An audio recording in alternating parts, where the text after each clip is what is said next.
Recently divorced, he's ended up running the store he bought with his ex-wife. A year of separation and divorce process behind me at this stage, and much more ahead. So it was a tough time, yes. But in his heart, Matt is no shopkeeper. Trapped with a business he can't sell, hiking in the wilderness is a welcome relief from the daily grind. I was stressing over the sale of the business. I had a lot on my mind, and a trip into the mountains was just what I needed to actually relax and enjoy life for a week. Matt's arranged staff cover for a few days, while he heads off to his beloved mountains. A long trip like that, you can forget the rest of the world's there for a week. It's great. As an experienced hiker, Matt is meticulous in assembling his kit. He even leaves his new manager a note, detailing his route and when to panic if he fails to return.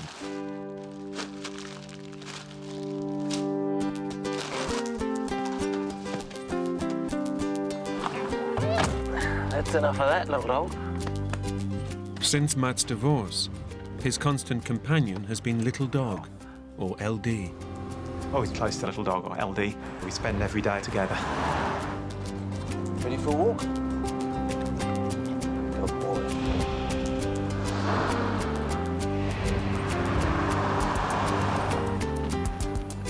Come on. Come, little dog. Stay here. She was a very, very timid dog when I got her. She was scared of me, she was scared of everything. But over the years, she's slowly got the confidence.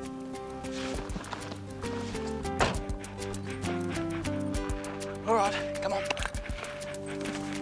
Off we go. She is great company. Matt's expedition will take him through remote mountain passes to the high-altitude ice plateaus of Mount Cook, New Zealand's highest peak. It's just sheer rock walls, glaciers and water, and that's all that's there. And then that country was what I really wanted to see. It's the kind of ambitious route that has earned Matt a reputation with the locals. Many of my friends here call me the Mad Pom. Pom is an Englishman who's come over to Australia or New Zealand, and for my love of the mountains, they put the mad bit on the beginning. On this hike, Matt will totally rely on his own resources and the supplies he can carry. Away. I always take food for the time that I'm planning on, and also throw in another kilo or so of rice, which I know will last me 6 days. I like to push myself and get into country that pushes my limits. This was going to be one of the most challenging trips that I'd been on.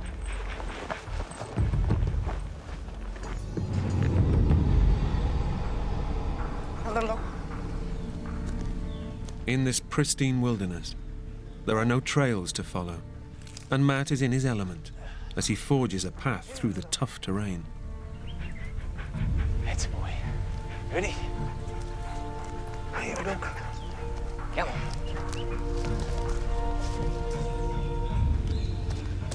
There's a lot of very thick undergrowth in there, so a couple of days of what we call bush bashing, just forcing your way through the undergrowth.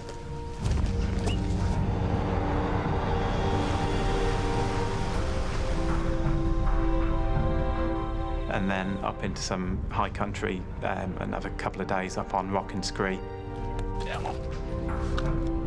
I enjoy the solitude, I enjoy the space. I was in my element and I was loving it. It was great.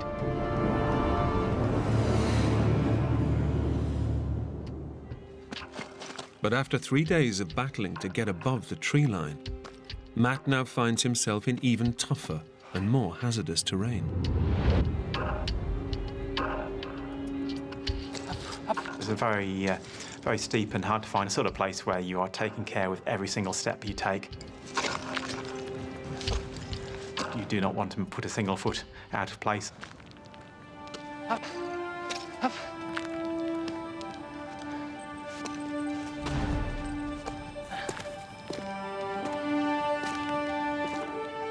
Finally, at 1,600 meters up, Matt gets his first glimpse of his goal.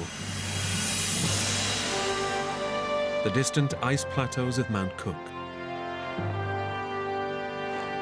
Oh, I was elated, and I just got up a pass that I didn't know even if it was going to be possible.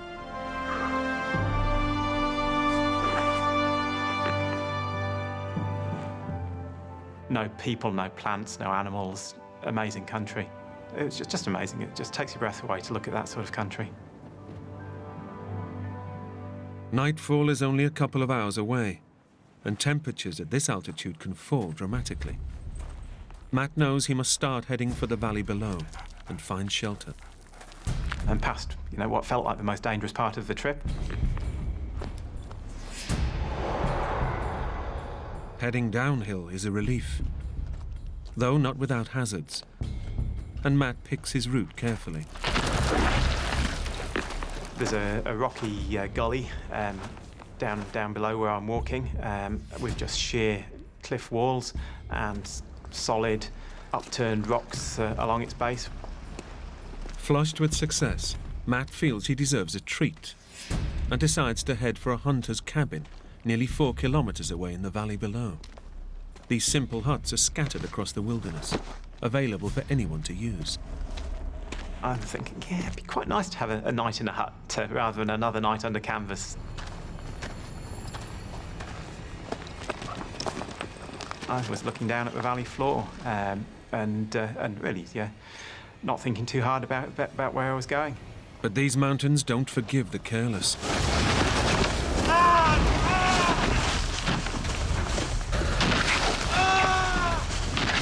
Found myself sliding down the hillside on my back, tried to dig my feet in, tried to dig my arms in, and think, yeah, we'll stop soon. Realisation dawns that I'm not slowing down, but I'm actually picking up speed. And then I realised that there's a cliff coming up. I'm not going to stop before I go over that. With nothing to grab onto and no one to help him, Matt's momentum is about to plunge him into the void. I did not expect to be alive when I hit the bottom. As Matt plummets through the air, he's certain his life is over. It felt like a very long time in the air between the top of that cliff and the bottom. In that time, an amazing amount of thoughts go through your head.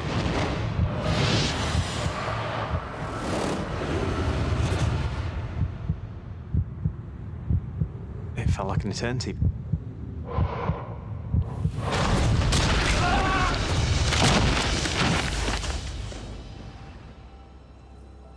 I don't remember the sensation of the impact. What I do remember most clearly is the thought, I'm still alive. It really was absolute surprise.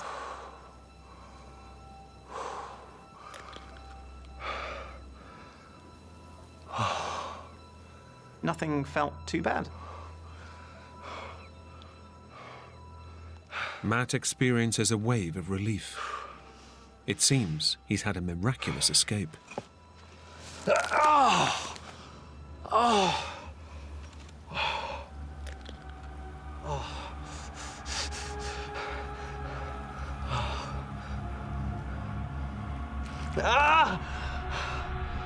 But his adrenaline-soaked body is deceiving him. His wrist is smashed. Where there used to be a straight wrist, there's now an inch dog's leg, and it doesn't look good at all.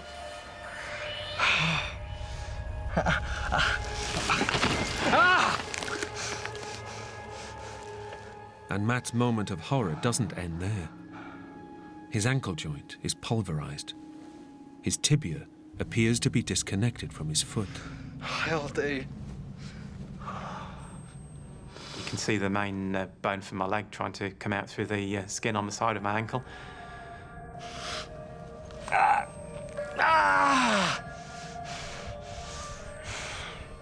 It is pretty excruciating pain, the sort that gets into your gut and you actually feel physically sick. But Matt's broken bones are suddenly the least of his worries. He realizes that he's lying in a fast-growing pool of blood. There was obviously another serious injury somewhere, and I'm losing a lot of blood. I might not have very long left here. Matt needs to find out where all the blood is coming from before he loses consciousness.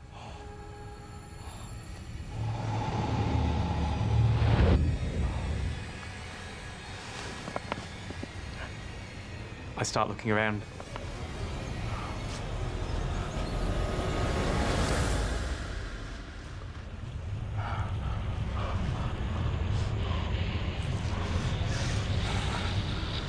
I find a gash across the back of my thigh.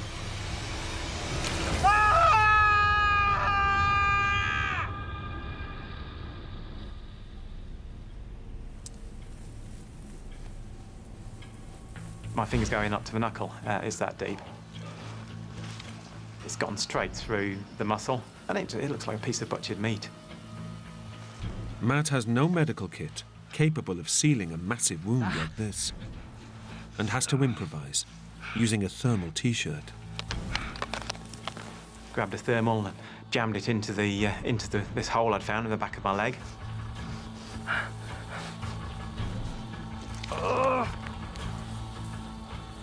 Took about 10 minutes to stop the bleeding, and it was a terrifying 10 minutes. Matt has just averted almost certain death, but he has a smashed wrist and ankle, and is in excruciating pain. He knows he needs medical help, and fast.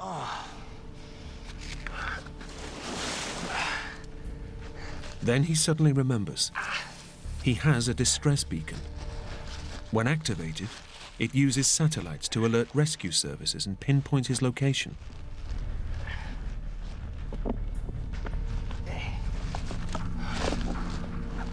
I'm thinking, well, all I've got to do here is get that beacon activated, and there'll be people here within a couple of hours. The weather's clear, the choppers can fly, so I'm going to get out of here.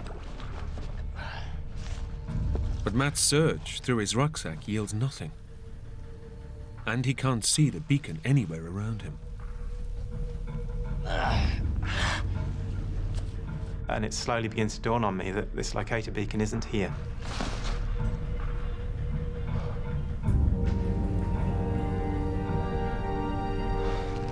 I haven't got it with me. I'm in big trouble. He's left it on a shelf back at the shop. Matt's usually meticulous preparation has deserted him in his hour of need. Any hope of raising the alarm is now gone. And then an even more terrible thought hits him. No one back at his shop is due to raise the alarm for another week. He and little dog are on their own. It's not going to be a case for an hour and a half. I'm actually going to have to keep myself alive for well over a week up on this exposed mountainside.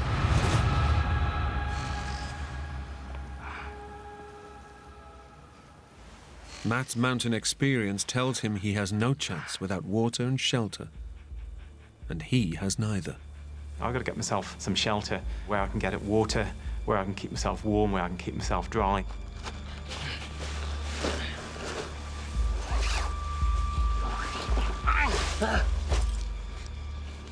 We could have snow, we could have any sort of weather. I've got to start looking after myself.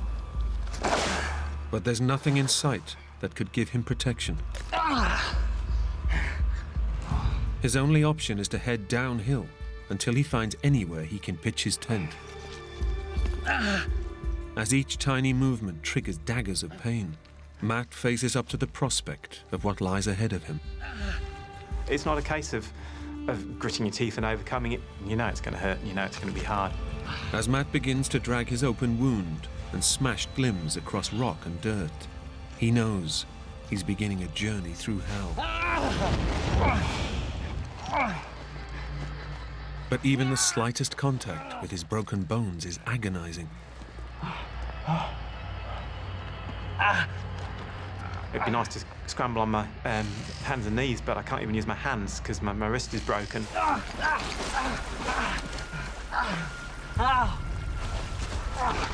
If I kept the weight off the broken bits, I was fine, but as soon as I tried to put the weight on my wrist or on my ankle, I get a wave of pain going up through my whole body.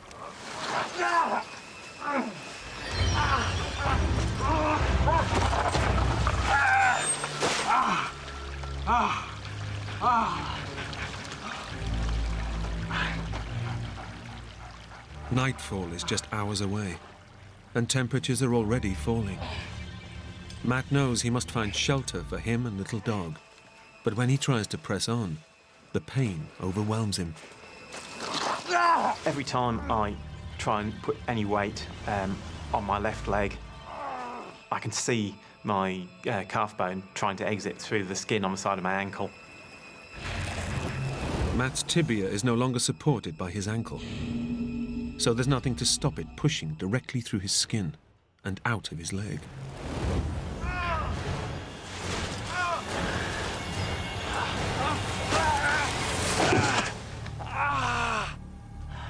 Finally, after an agonizing crawl over razor-sharp rocks, Matt's shocked body has had enough. He knows he must try and pitch a tent as soon as he can, or risk freezing to death. He has no idea whether he can manage it. He just knows he has to try. And just the basics like getting tent pegs in, or even getting the tent flattened out onto the ground into the right shape, I just rendered 10, 20-fold more difficult when you've only got one hand to work with.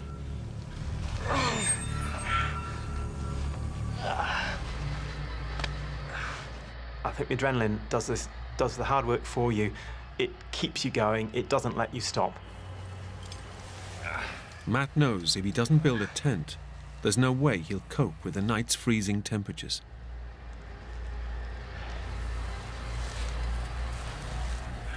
Generally holding tent pegs with that broken right hand and then bashing them in with whatever rocks I could find using my left hand.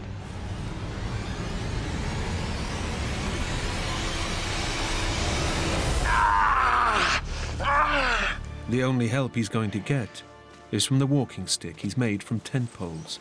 And I was counting paces. I was saying every number I count is one less pace I've got to take. Another 10. Another 10. It took a lot to keep going. It really did. Each time I put the weight on the ankle, you'd feel that bone trying to come out through the skin, and it was just a shot of pain right through my body. Every step is blinding agony, while the morning's heat saps his strength further. His only plan is to stay close to water and keep moving down. I was very cautious to stay right next to this creek.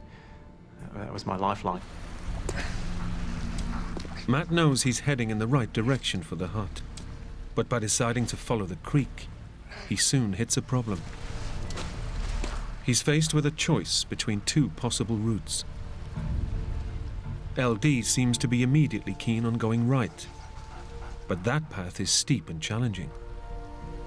Matt decides to follow the much gentler downward slope. Look! Oh, come on! Get in here! Trying to get me killed? Come on!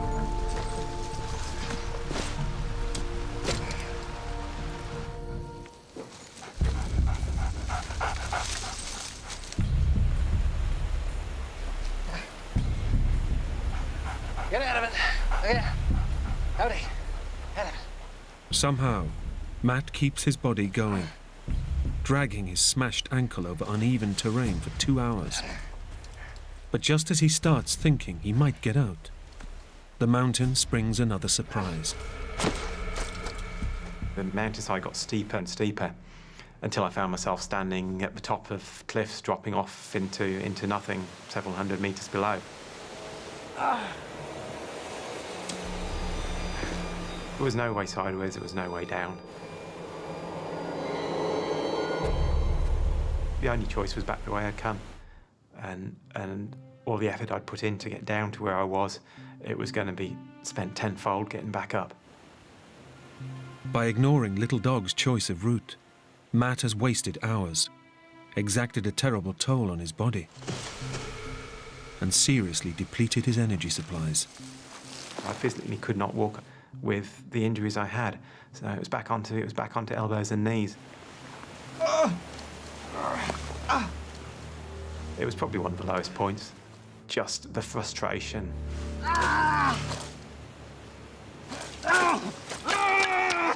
me a break!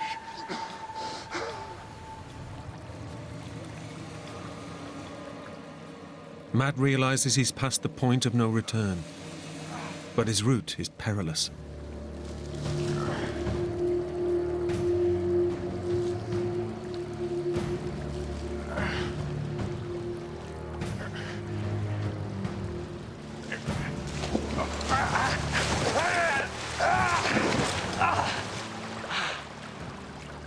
The deep, infected gash in his leg has taken another brutal hit. If the bleeding starts again, he may not be able to stop it.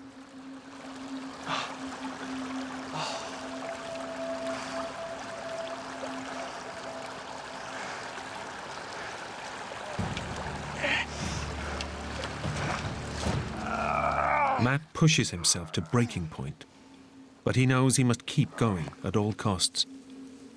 Knowing it will take all his energy just to pitch his tent again, Matt decides to rest up for the night and regain his strength.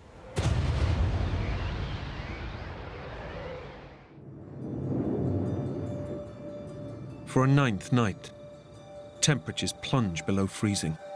Little dog's food ran out 2 days ago, and she's finding it harder to fight off the cold, yet she stays with her master. We spent the night curled up, both of us, at the bottom of the tent. Just knowing that there's this animal there, with you, sticking with me, is a reassuring thing. Kept me going emotionally, just the company of that dog there with me.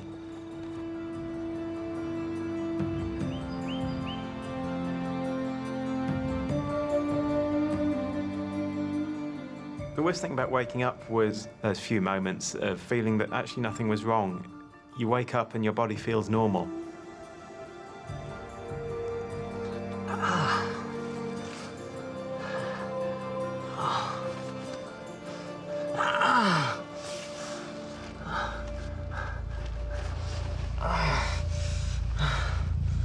And then finding out that it's as bad as you remember it.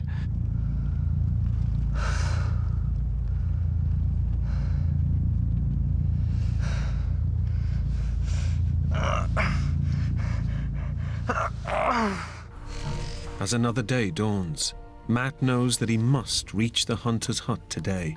With hardly any food left, and his body close to collapse, he could die on the mountain. But to reach the hut, he'll have to get through the worst terrain he could imagine. Thick, mountainous scrub. It looked like it was going to be very, very hard going.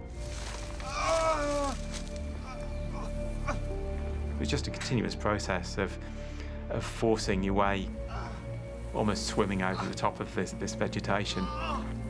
I was just getting tighter and tighter and tighter.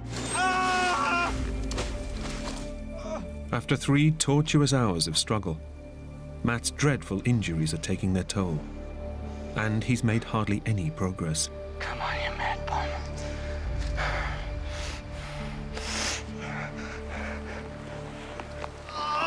Seeing little dog negotiate the thick scrub so easily gives Matt an idea. It got to the stage where there was no way of crawling over the top anymore. I was forced to squirm my way underneath.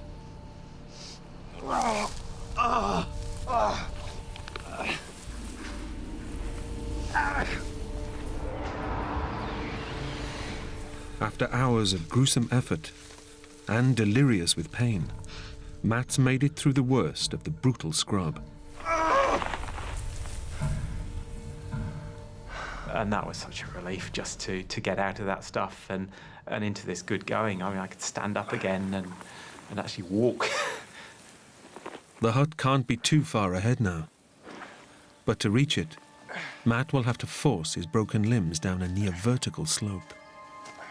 I was determined to reach the bottom of this slope. Matt knows he's not going to be able to control his descent. Worse, the rocks and branches are going to punch and gouge his terrible wounds. It's a bloody gamble that could cripple him or kill him.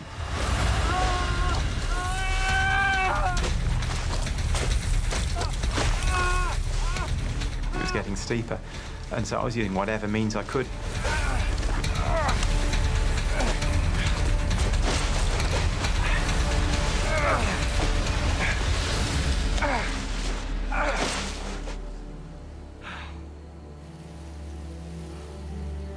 Come on.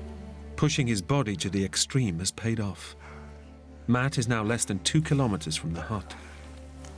But getting to the valley floor has not come without tremendous cost. I've done myself a lot of damage coming down this hill. My limbs are useless. Matt can only hope the worst is behind him. The hut, and possible salvation, is tantalizingly close. But just as Matt finally allows himself to believe that he's made it, his dreams are brutally shattered. A fast, freezing river stands between him and the end of a nightmare. That was so disheartening. It was so close. But unreachable, just out of reach.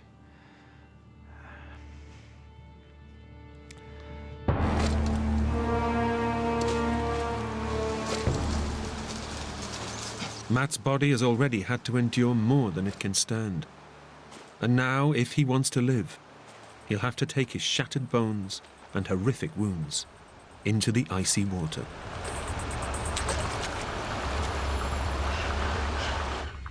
Whether I could swim, whether I could propel myself was my real fear. Matt makes his decision. He either dies on this bank or gambles his life in one last shot at surviving. Water was absolutely freezing. All my muscles started to seize up. Matt is quickly struggling. His weak, damaged body is no match for the fierce, freezing current. He has to fight the current or drown. It wasn't what I needed.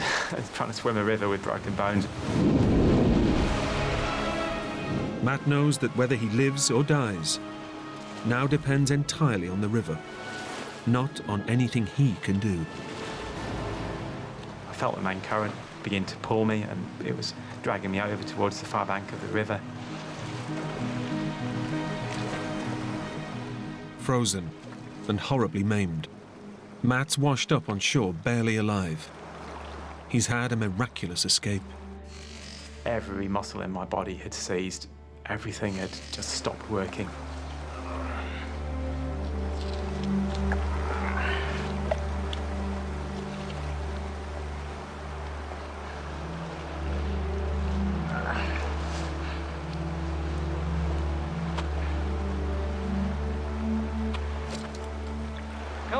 Very, very, very hard going, just even to move up the riverbank and away from the river. Very hard. 9 days after he was injured, Matt can see the hut.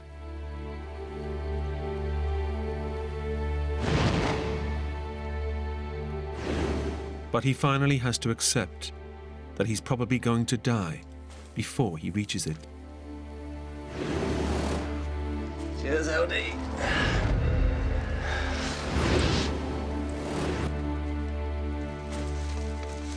I remember just thinking I might not have very long left here. It's you and me, boy.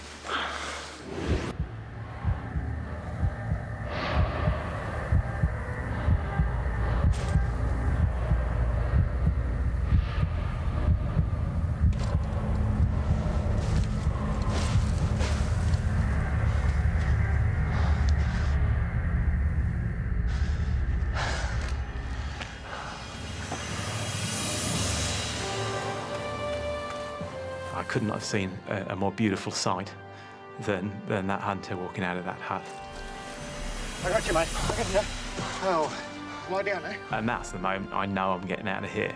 And I can't describe as good a moment as that. I was safe. It was relief. It was joy.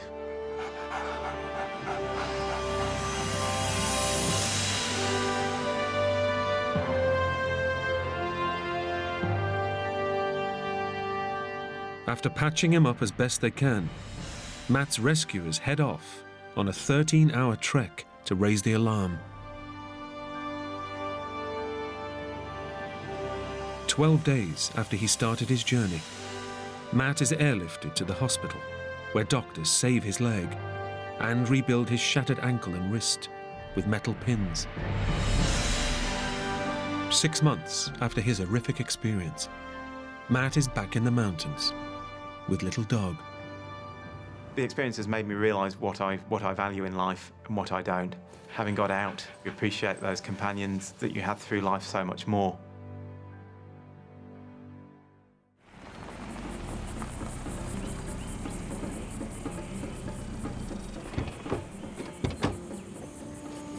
Here you go, sons.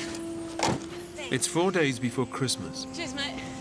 and postgraduate physics students Sonia Rendell and Marnie Shepherd have left their books behind for a 3-day hike in the Southern Alps of New Zealand. It looks so cute. They don't look real. They're going to feel pretty real once we're up there. 25-year-old city girl Sonia has just split with her boyfriend and is taking time out to clear her head. I was heartbroken, so it was a good opportunity just to get away and start thinking about where my life was going. Sonia had a bit of a split up just beforehand. So this hike was something I hoped that Sonia would enjoy. At 36, Marnie's already a veteran mountaineer. This trip was her idea.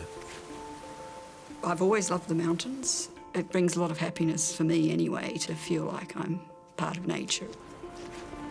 The women have rarely hung out socially, until now. Sonia and I are very different in some ways. Sonia's a lot more sociable person. She's also a bit more of a glamour person. How are your new boots?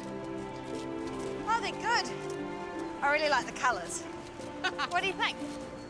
I'd never hiked with Marnie before. I don't care what they look like. Are they comfortable? She's a very experienced climber, and I knew that I was going to be in completely safe hands. It's going to be a challenging hike. They face 3 long days of walking and rock scrambling. They'll overnight in hiking shelters along the way.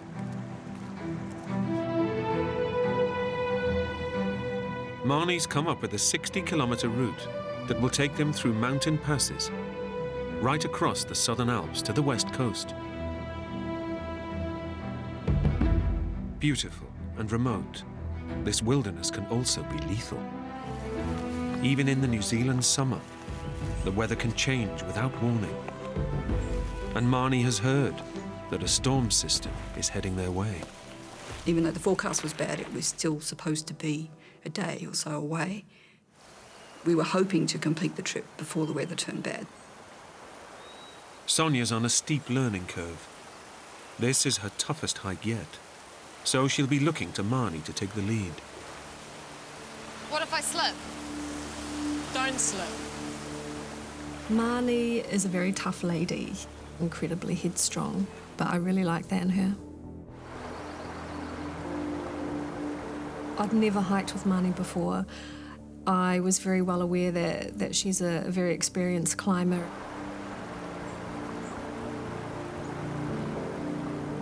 There are some tricky bits, but I think it's a really great trip to take someone who wants to see the real mountains.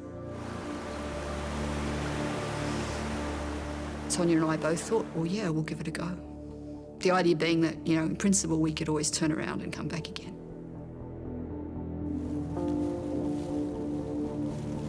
The hike starts out well, and the weather is holding.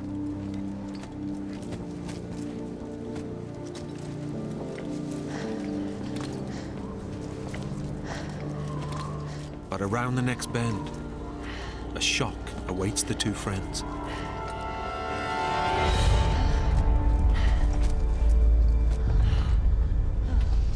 I wasn't expecting that. Deep in the shadow of the canyon pass, a gigantic wall of winter snow has survived right into the height of summer. It was quite beautiful. It was just this massive, smooth stretch of ice that covered the base of the mountain. But alpine expert Marnie instantly recognizes the ice is a big problem. We're talking 4 or 5 stories high, not something you can just throw yourself up and hope to get over. It was firm snow, very steep, you would need crampons. We won't even get 6 feet up there. Neither of the women wants to turn back, but the only alternative is to climb around the wall of ice blocking their path. But there's a bit of a path up there. It looked like there was a way of climbing up over the bluffs by the snow and hopefully sidle around the ice. It was still very steep and definitely a climbing route, but I do have a lot of experience on this kind of terrain, and I knew Sonia was, natural in the mountains. She hadn't done climbing, serious mountaineering, but I wasn't thinking it would be like that. I reckon we can do it.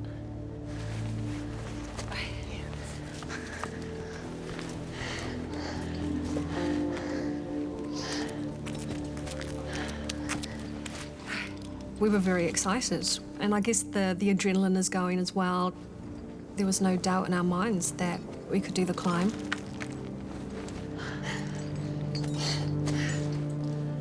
The women reach a ridge that should take them around the ice.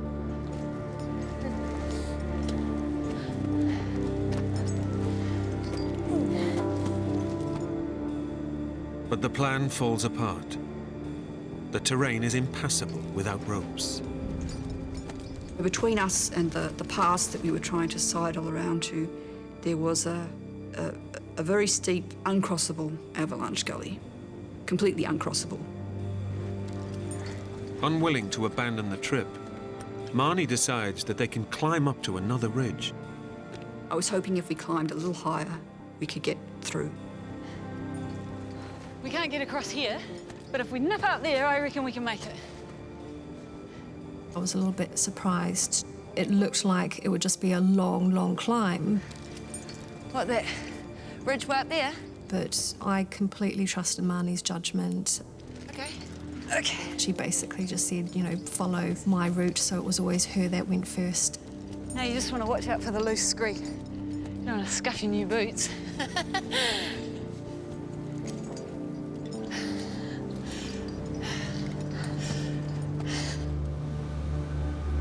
What starts as a scramble quickly turns into a serious climb. And as they get higher, novice climber Sonia starts getting nervous. There were points where you didn't have proper handholds. It was quite a surreal experience because it was a mix between adrenaline and being scared and adrenaline and being scared again. Kick away the loose stuff and jam your toe into that bit.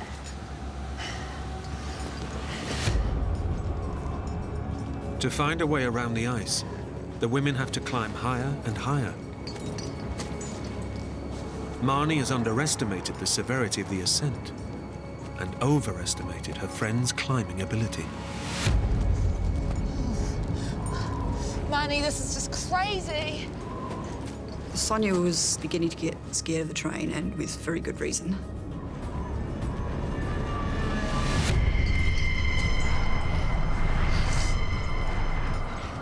When I looked down, it was an incredibly long fall. It was just pure sharp rock.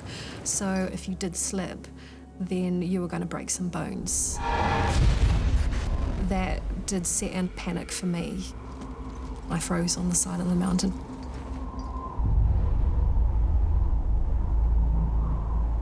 It was a very big mistake on my part taking Sonia into that terrain.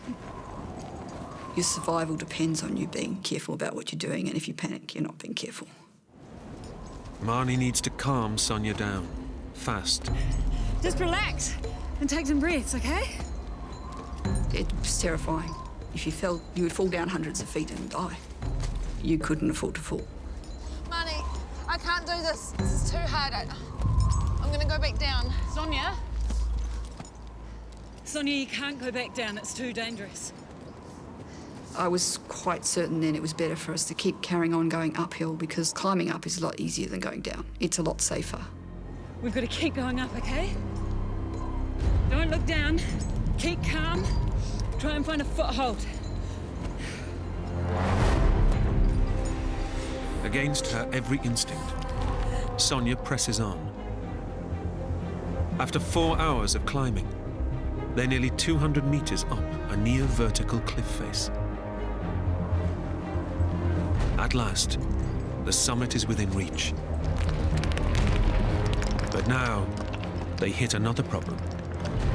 The rock above them is dangerously unstable. It's a case of what looks like solid rock falling apart. And if you're relying on that to hold some of your weight, well, that's a disaster. I put my foot on the rock and it fell from underneath my foot.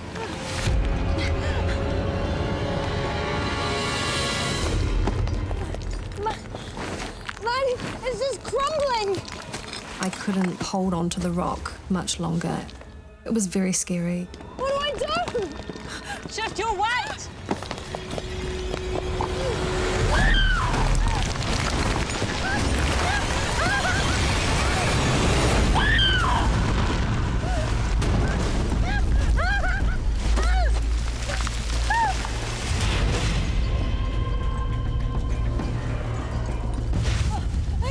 I was clinging on, trying to scramble my other foot or wedge it into the rock just to get one solid foothold.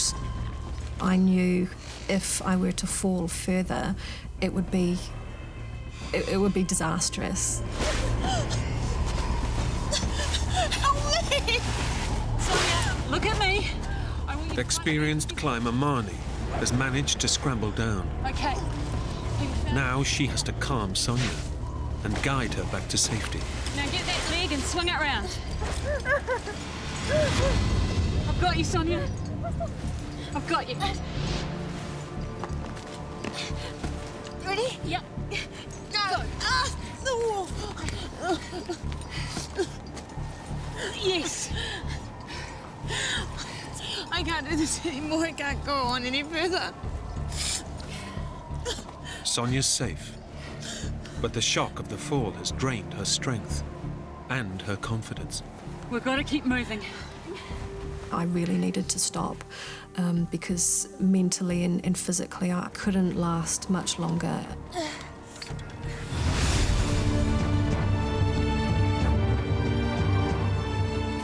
Come around and up.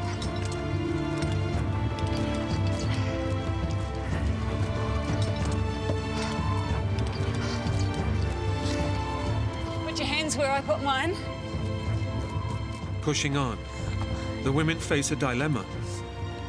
The terrain above is even steeper, yet going back down is out of the question. The rock quality was really poor. The rock you're standing on and the rock you're holding, all of it could just crumble. Marnie realizes she can't push Sonia any further. I want to stop. I can't go on. She needs to find a spot where they can take a break. I think I see something. There was a very small, flat patch, and it was the only safe place on that entire, cliff section.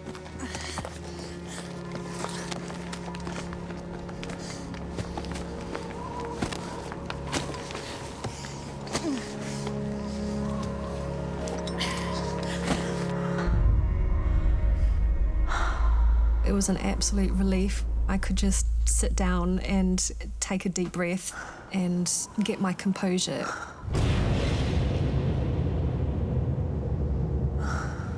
Marnie's decision to climb the rock face almost ended in tragedy. Now Sonia is regretting putting her life in her new friend's hands. What were you thinking, Marnie? I knew that I had climbed parts of that mountain which was just mad. Oh, I'm sorry. It's my fault. I was feeling bad that I'd got Sonia into this position, but also totally focused on getting out of it. We wait 5 minutes and then we push up to the top.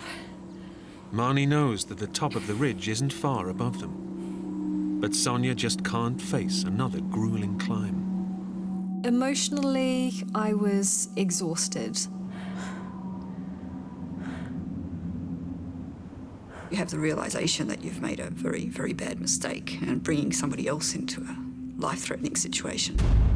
We were on a very steep face, completely rocky, and, quite exposed. Marnie knows this tiny ledge is no place to linger. They need to complete the climb before dark, and there are only a couple of hours of daylight left. But first, she needs to convince Sonia that they can make it safely to the ridge. There's a couple of really good handholds up there. No props. You right, Sonia?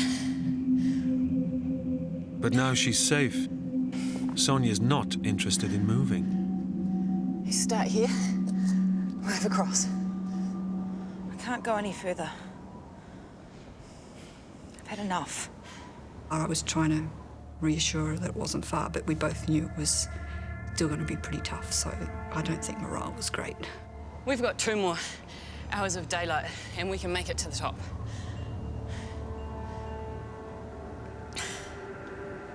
No.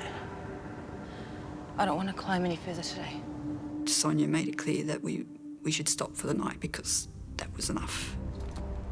Marnie agrees. They'll start the climb afresh in the morning. She's praying the threatened bad weather holds off long enough for them to reach safety. Even though the forecast was bad, it really did look like it would hold for another, 24 hours or so. I was hoping that we would get up in the morning and it would just take us an hour or so to complete that section, and then we would be safe after that. At 1,500 meters above sea level, even in summer, the temperature plummets at night. Soon it's only a couple of degrees above zero. And since the women planned to overnight in hikers' huts, they've brought barely any survival gear. I wasn't expecting it to be as cold as it was, and we weren't prepared in terms of, very warm clothing. Okay. It was miserable. It's bitterly cold. But Marnie and Sonia figure it's only for one night. Keep it tucked in there. Then, dark clouds start to roll in.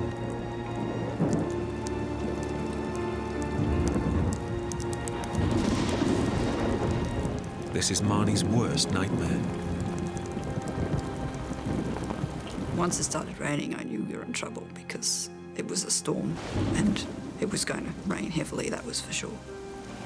The bad weather, forecast for the next day, arrives early. Marnie knows that trying to climb on wet rocks is lethal. Until the rain stops, they are trapped. No, we won't be going anywhere in this rain. How long do you reckon it will rain for? Might clear by dawn. Rocks will be dry by afternoon. I didn't feel that she was that upset.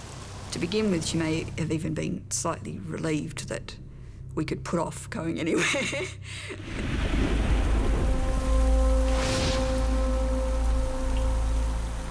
Back on the ledge, the women are regretting the bottle of wine.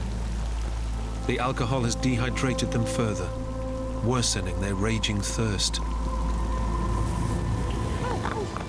But violent winds make collecting rainwater impossible. Even though there was torrential rain, we couldn't collect any of that water. It was always at an angle that you just couldn't get to it.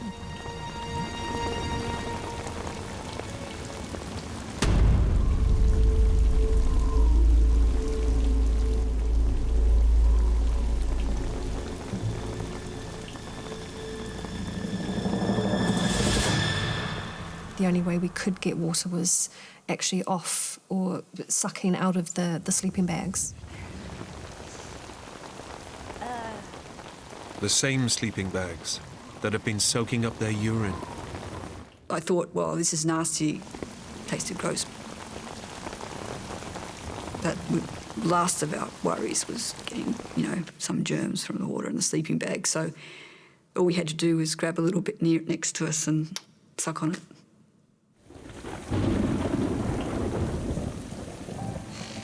On the ledge, the women remain prisoners for a 7th day. The wet rocks are as slippery as ice, making climbing impossible. It really didn't stop raining at all. We were incredibly unlucky. I was depressed. The weather was still incredibly bad. It was getting colder and colder.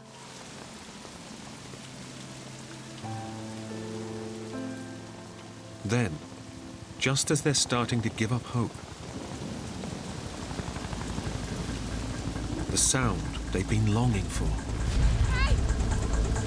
Hey!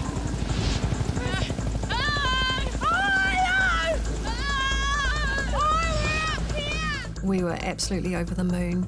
We just knew that we were going to be rescued. I'm here! Sonia! Son!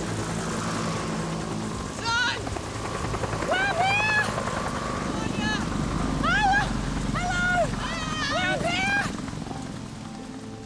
When the helicopters didn't spot us, I was incredibly disappointed. 1,200 meters up in the mountains. The bad weather makes them invisible to the search choppers. The helicopters had no chance of finding us in the bad weather. Their dreams of rescue are shattered.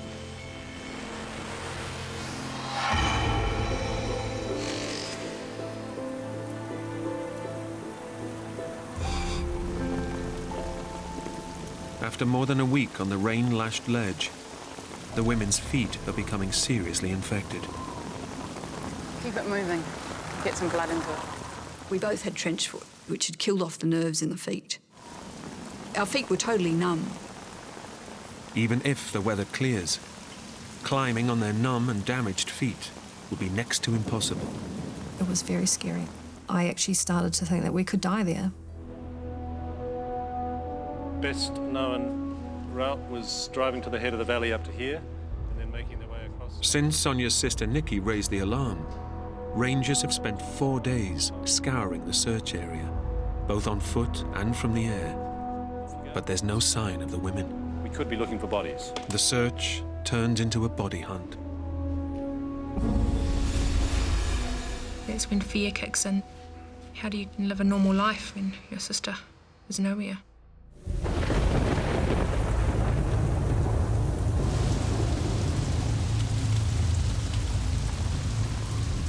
After 8 days of solid rain,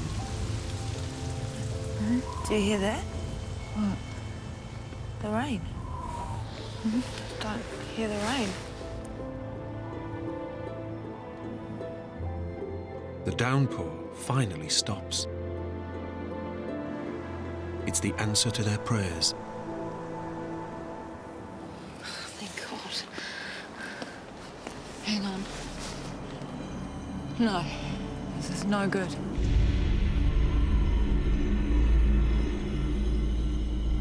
The rain gives way to snow, and their nightmare deepens.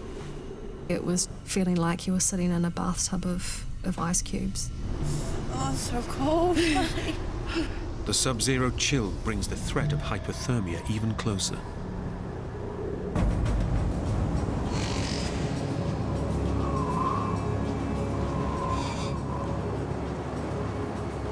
And by dawn, the freezing temperatures have attacked Sonia's exposed and swollen feet. Now, Sonia had frostbite on her feet. She was very distressed. But there was really nothing I could do about it. It was very scary. It was really your body starting to shut down. That's when I knew that, you know, even one more day or 2 more days, it could be it. Parched with thirst, Sonia can't resist eating the snow, even though she knows it could catastrophically lower her core body temperature.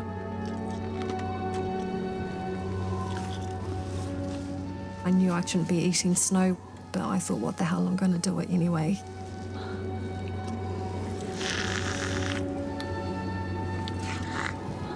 I was desperate and I needed to have it.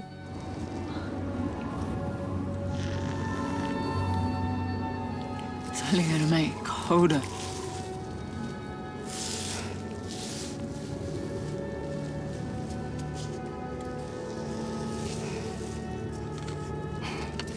We were beyond desperate at that stage.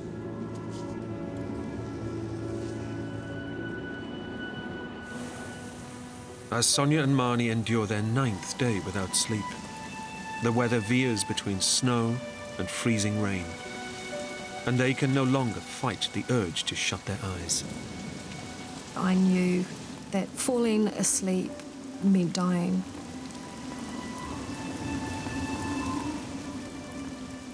I just really needed to let go.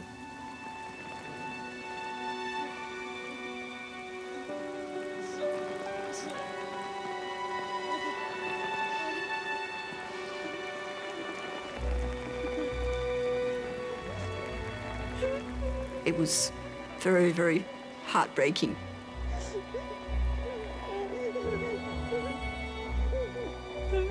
You start to lose your resolve. You start thinking like, oh, maybe I could have a little bit of a nap. It's a sign that you're probably about to die yourself.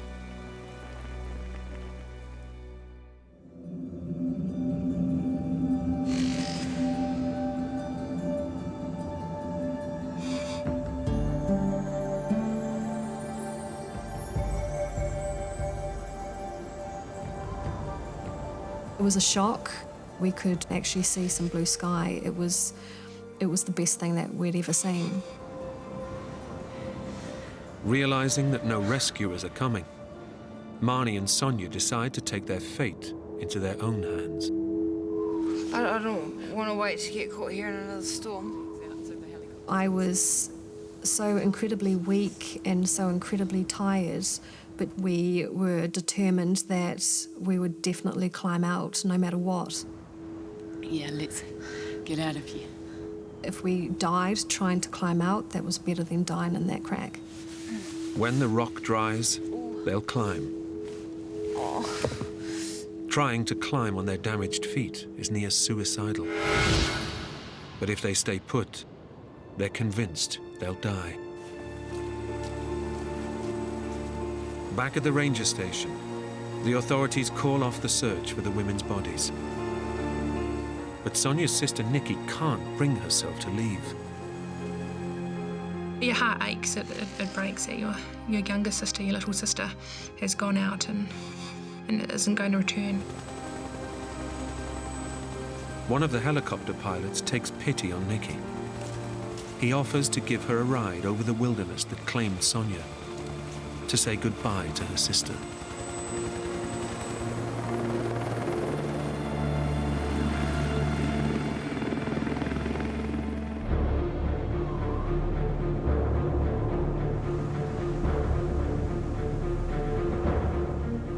The women prepare to climb. They haven't slept in 10 days, and they can barely feel their infected, frost-bitten feet. My feet were swollen to the point where your skin was going to crack. But the only thing that we were thinking about was how we were going to climb out. They're determined to escape their prison, or die in the attempt.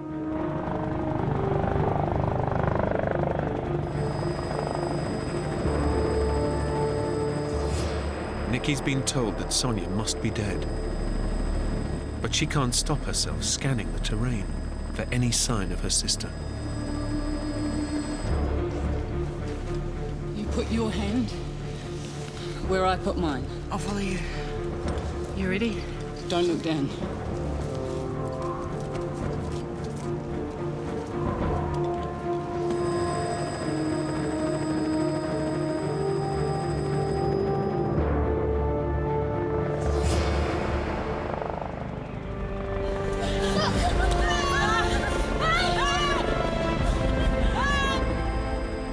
By some miracle, Nikki has stumbled across Sonia and Marnie amid hundreds of square kilometers of wilderness. It's my sister! It was just absolutely euphoric. We were over the moon. I think we looked at each other and we hugged each other and we thought, thank God. They were laughing and happy and crying, and it was amazing. We made it, Marnie. We made it.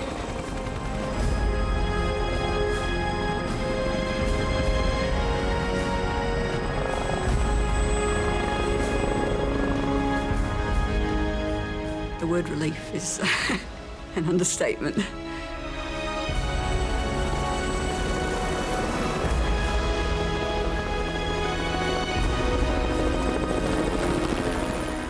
helicopter rushes Sonia and Marnie to safety.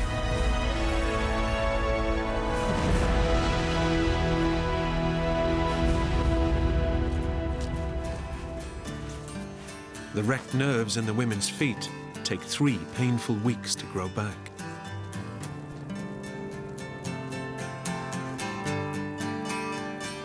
Sonia never went climbing again. But Marnie would return to the mountains 10 months later. I'm pretty sure I promised Sonia I wouldn't do that to anyone again. But I still love the mountains. I still love tramping.